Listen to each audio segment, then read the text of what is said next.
Hello everyone, I'm Spencer. I'm Laura, and we're Married with Board Games. Going on a journey is not an easy thing to do. You have to gather your equipment, rations, and take the best companions along to help you complete your quest. Which is why I'd rather stay at home and just do all that stuff from the comfort of our game room. Games that offer that sort of experience are really rare. They have to meet so many requirements and fulfill that desire to explore and make consequential decisions. So in this review, we are examining Near and Far to see if it meets our criteria of what it means to go on a journey and have an adventure.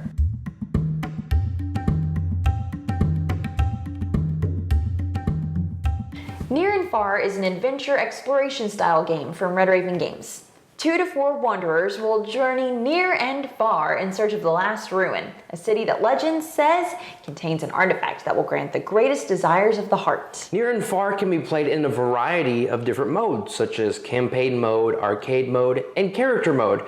But for the purposes of this initial review, we are going to focus on the first adventure mode.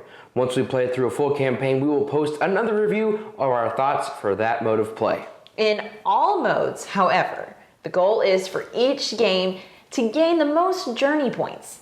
Through completing adventures, gaining influence, discovering artifacts, and managing reputation, players will gain journey points. At the end of each game, the player with the most journey points wins. Let's head over to the table for a closer look at the components and an overview of the gameplay. So as you can see, there's a lot to Near and Far.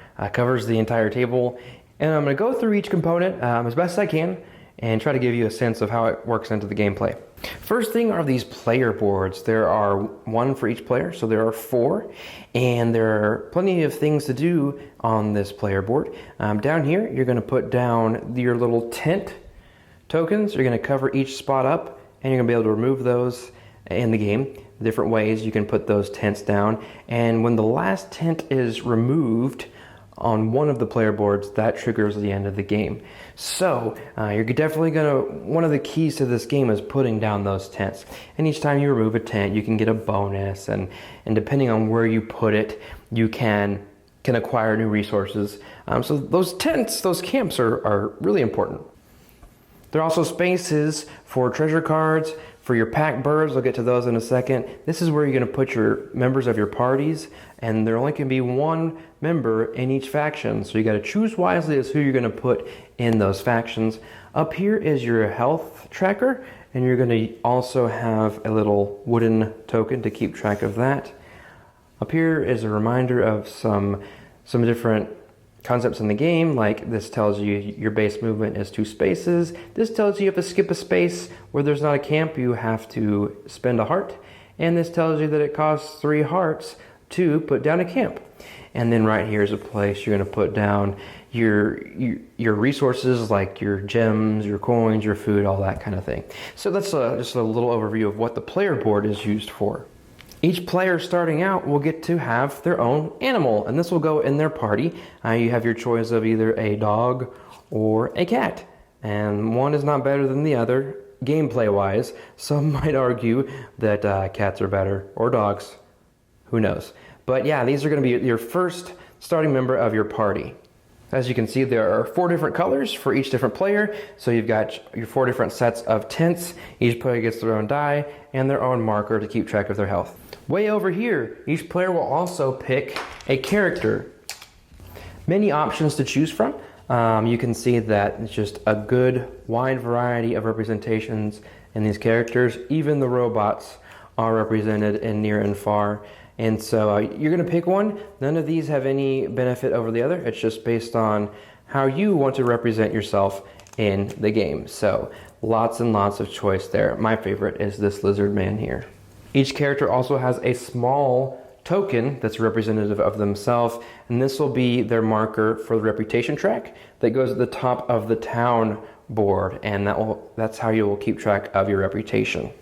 Each player will also receive a action card, a summary that tells you what your actions are, and also on the back what each faction represents. So these are very handy. And then also there is a card to share that helps you with the symbols in the game and what each one of those symbols means in relation to the game. You have your coins over there that are very important. 2 different denominations. You've got 1s and 5s. There are faction tokens, one representing each color. You're going to be collecting those in the game and using those to acquire artifacts or trade them in for other items. Through acquiring those faction flags, you might be able to gain a chief. And there is 1 per faction. So the first person to gain 4 faction flags will be able to get a chief. And that will be a bonus 5 points at the end of the game. Over here are these book tokens. During setup, you're going to place these around the map, and they're going to cover up. There are special places that have a letter on them or a number, and that's going to correspond with the actual adventure that you're going to find in the storybook. So when a player lands on that space and they choose to do that encounter, they'll remove that token. It will show you which story you're going to read, and it's very specific to the location on the map. So it's not random. It applies directly to where you are on that map. There are these bandits and raiders, and basically these are the threat cards. And as you travel across each map, you're going to come across these threats, and each one is more difficult than the previous one. When you encounter a threat, you're going to roll a die and add your weapon symbols, and whatever your total is, it has to beat this. If you win, you get to take the card, you get a point, and you can place one of your tents down. And that gets you closer to the end of the game as you fight these threats. Over on this side of the table, we have our artifact cards. Now, during the setup of the game, you're going to get a number of these artifact cards.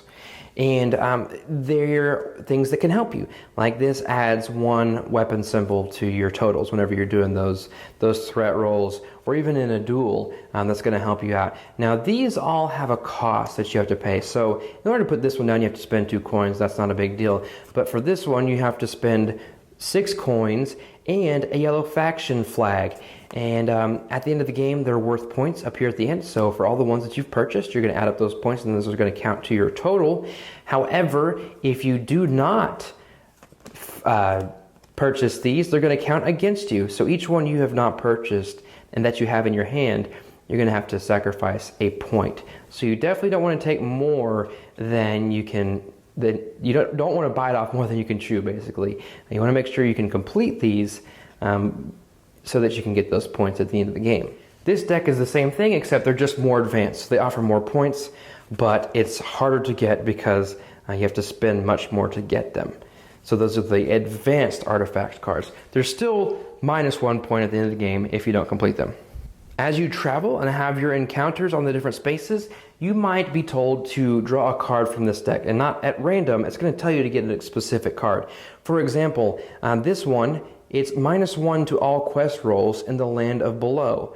That says the caves area in map 1. So if you get this, if you're in the caves, you're going to lose 1 to all your quest rolls. And this is as a result of one of those encounters that you had in the caves. So they're all very specific to an encounter, and it's going to tell you which one to draw, and you'll have a result on each of these cards that you have to follow for the rest of that game. We have some more resources over here. These are the gems, and there are either cardboard tokens or these plastic gems, and I really like these. We don't even play with the cardboard ones, we play with these.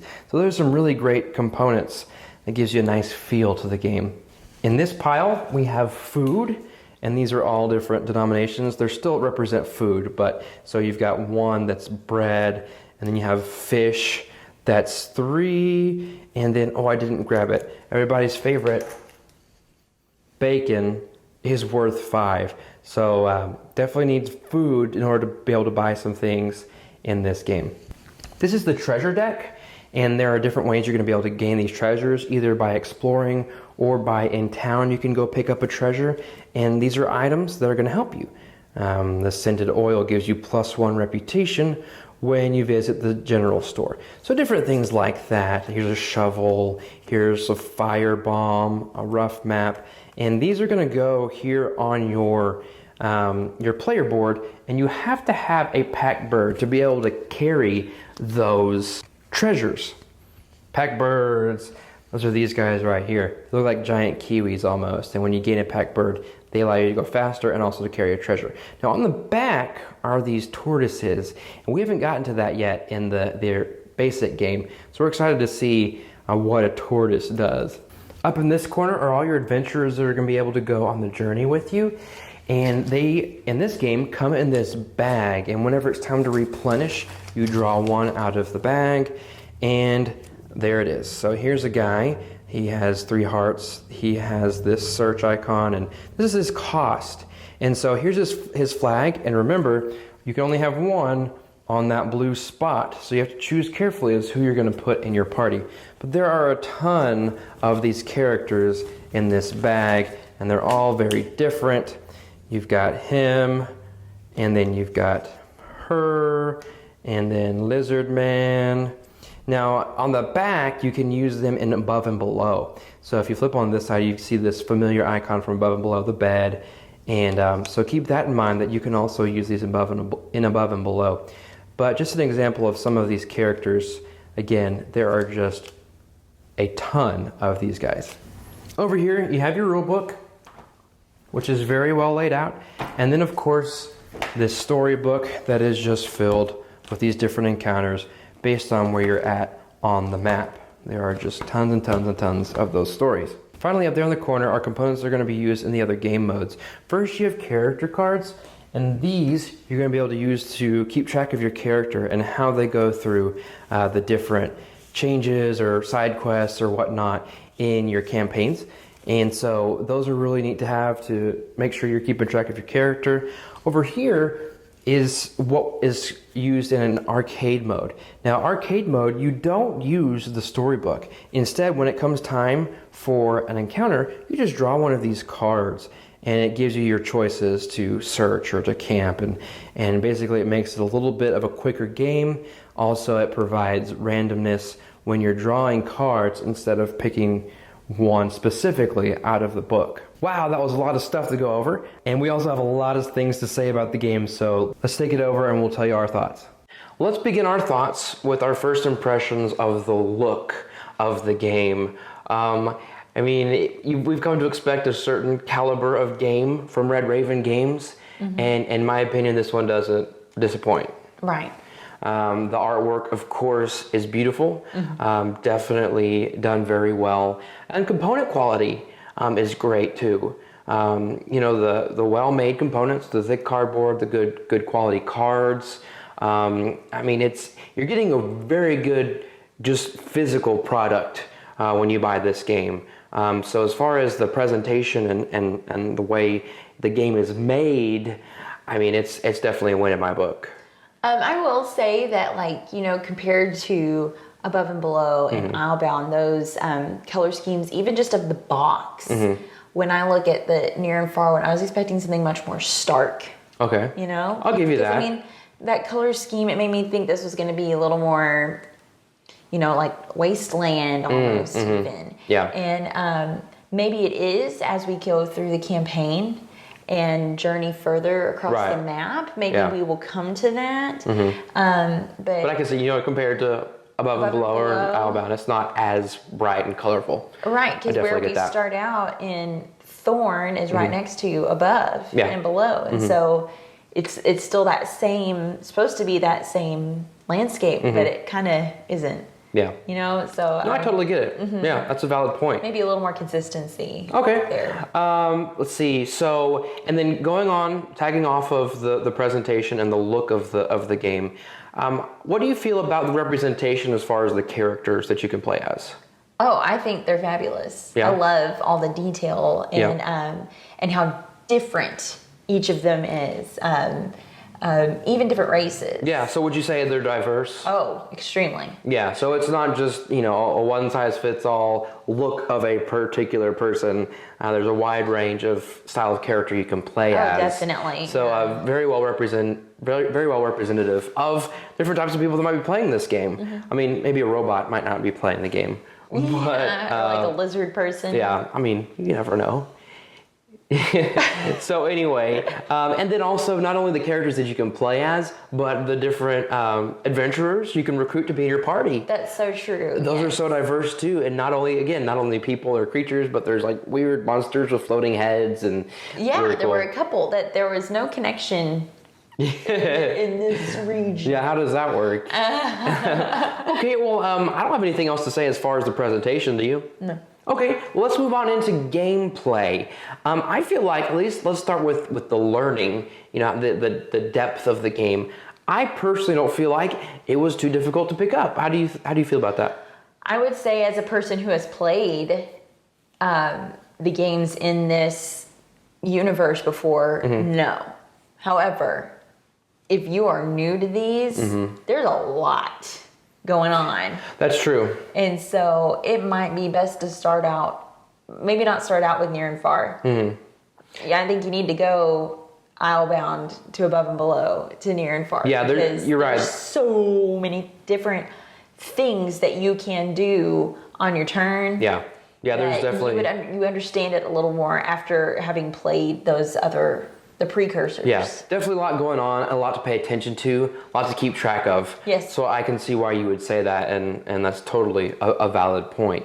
But like you said, if you're used to this kind of gameplay, it's not a heavy game by any means.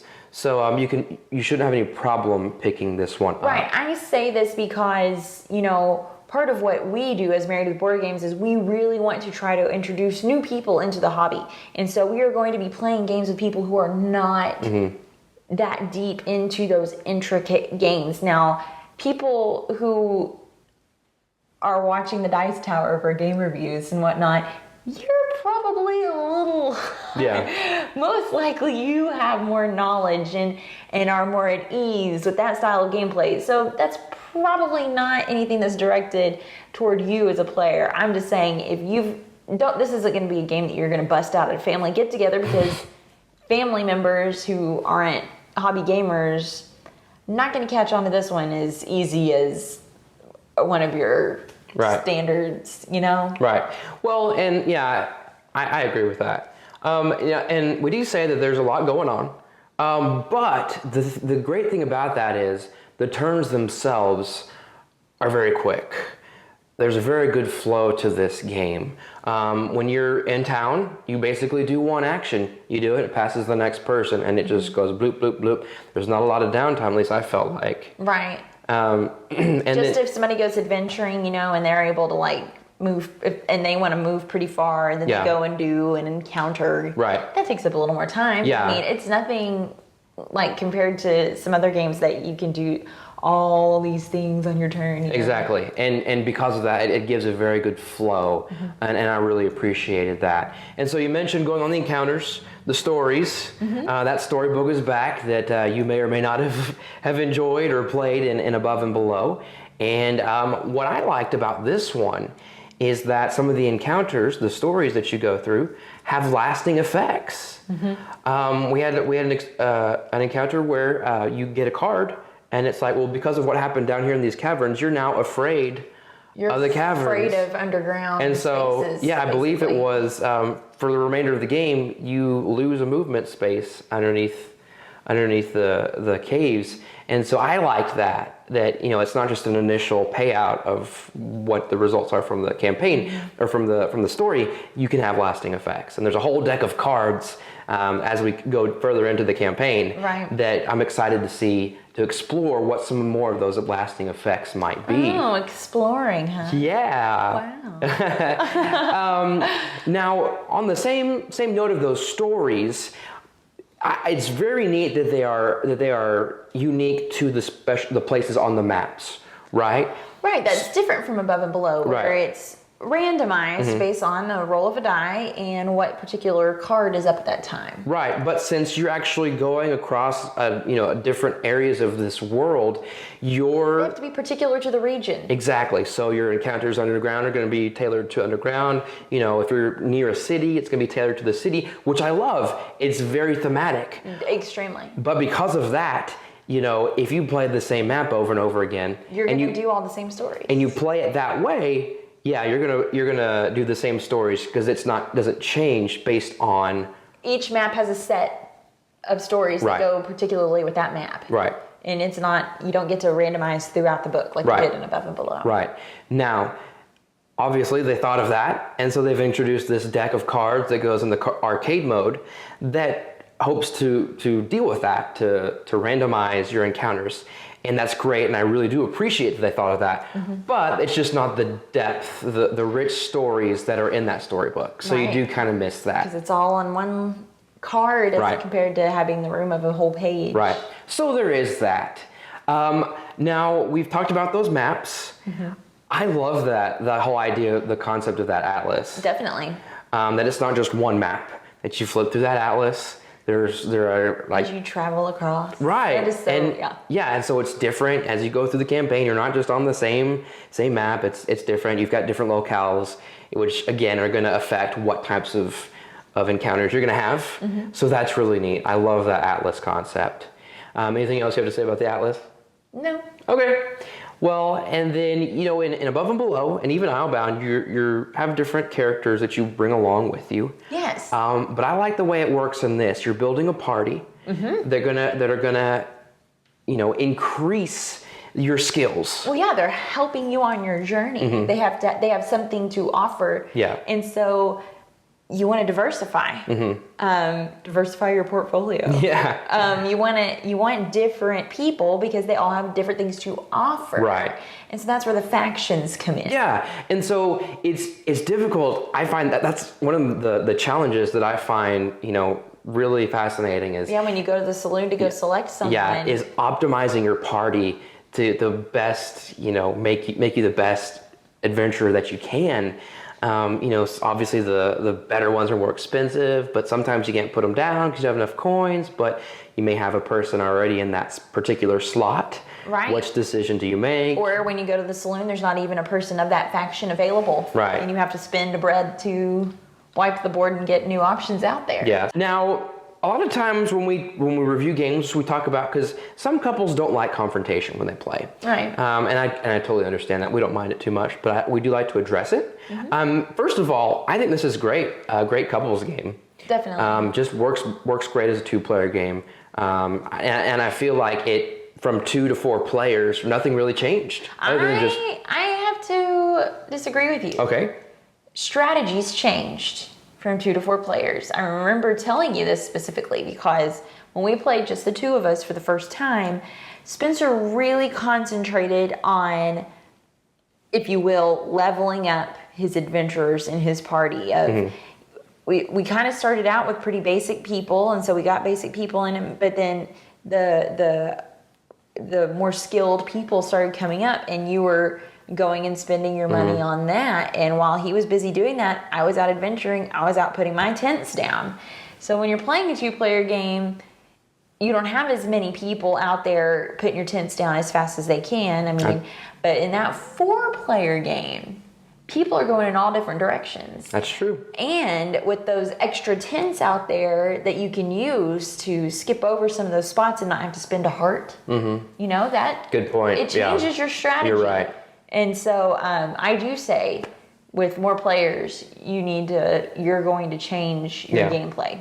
But as far as one being better than the other, Nah. still good for Yes. two. Okay. Yeah. And another thing I was getting at was confrontation. There are opportunities to duel in this game, which is really neat. But what I also like about that, it's not really confrontational, right? So if the person you're dueling loses, no skin off their back, right? Is that the phrase? Or skin off their skin nose? off your nose. Well, there's skin on your back too. Yes, there is. Okay. Now, obviously, if you lose the duel, there is a negative effect for you. Especially if you were fighting dirty. Yeah, don't fight dirty. But anyways, and then you also have the opportunities to, there are threats on the board or on the atlas. And if you don't want to take your chance on dealing with those threats, there are ways to skip over those and not take your chance. There are, and that's something I've noticed about your style of play there. Oh, I always go for those threats. He goes for the threats, and he maximized on that in our 4-player game to his advantage. Yeah. So I've kind of danced around this concept throughout the entirety of this review. And what I really like about this game is it's very personal, right? So you're going on a journey, And when I go on a journey, I wouldn't do the same things that you would. No. You would probably do it better than me, and you'd probably go longer and farther. But so you can tailor the way you play your game in near and far to how you play games personally. You know, do you stay and you really optimize your party, or do you spend a lot of time exploring? Yeah, do you go out and try to find things on the road and search for coins and gems out there? Or do you stay in town and get treasures? Yeah. And buy all your artifacts up? Yeah. And things Or, like that. you know, like we mentioned, you can choose to be, you know, a dirty fighter or in fighting those threats, or you can be more passive. So it's very personal, and I love being able to personalize your gameplay from game to game. And you can try, you know, each time you play, you can try one way and then try a different time the next way. Definitely. So yeah, I really love that. So now here's the burning question. Since this is a sequel to Above and Below, let's offer our thoughts on comparison. I haven't asked you this yet. No. So this is going to be fresh for me. Right. How do you compare? Do you put one above the other? Or below, above or below the other? Oh, really? Yeah, I went there. I'm sorry, sidebar. We had a friend mention the other night, I wonder what prepositions they'll use next for their next game. Yeah. I liked that. I feel like I like Above and Below Really? more. Yeah. Okay.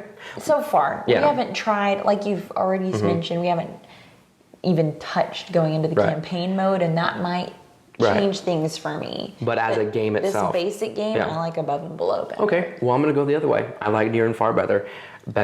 I think it's deeper. It's got more choices.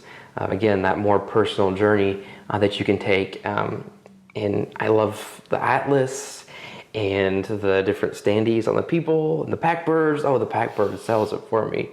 I definitely like Near and Far better. And yeah, that's where I'm gonna be. Okay. All right. We'll agree to disagree. We will.